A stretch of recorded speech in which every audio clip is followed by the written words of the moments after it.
చేపట్టిన భారత్ జోడో న్యాయ యాత్రకి మద్దతు తెలుపుతూ Telangana Congress committee NRI cell UK ఆధ్వర్యంలో ఈ రోజు లండన్ లో సభ నిర్వహించారు.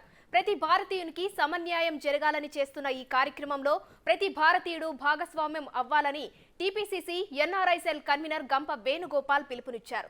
గత కొన్నేళ్లుగా మతం పేరుతో, కులం పేరుతో, ఆహారం పేరుతో జరుగుతున్న దాడులపై మేధావులు మౌనం వీడాలని అన్నారు. భారతీయులందరినీ కలుస్తూ అందరి ఆలోచనలు వింటూ వారి ఆలోచనలతో రాహుల్ గాంధీ ముందుకు వెళ్లే ఆలోచన అద్భుతమని కో కన్వీనర్ సుధాకర్ గౌడ్ కొనియాడారు. ఈ కార్యక్రమంలో ప్రవీణ్ రెడ్డి, రాకేష్, శ్రీధర్, మంగళారపు, మేరీ, నరేష్, శ్రీనివాస్ రెడ్డి, షాయబ్ ఖాన్, మధుకర్ రెడ్డి, కళ్యాణ్ తదితర 40 మంది టీపీసీసీ ఎన్ఆర్ఐ సెల్ కార్యకర్తలు పాల్గొన్నారు. అలాగే ఈ నెల 18వ తేదీ అధికార పర్యటనలో లండన్ రానున్న తెలంగాణ రాష్ట్ర ముఖ్యమంత్రి రేవంత్ రెడ్డికి ఘన స్వాగతం పలుకుతూ ప్రవాస తెలుగు వారిని ఉద్దేశించి మాట్లాడే హలో లండన్ కార్యక్రమం విజయవంతం చేయడానికి భారీ సన్నాహాలు చేస్తున్నామని తెలిపారు.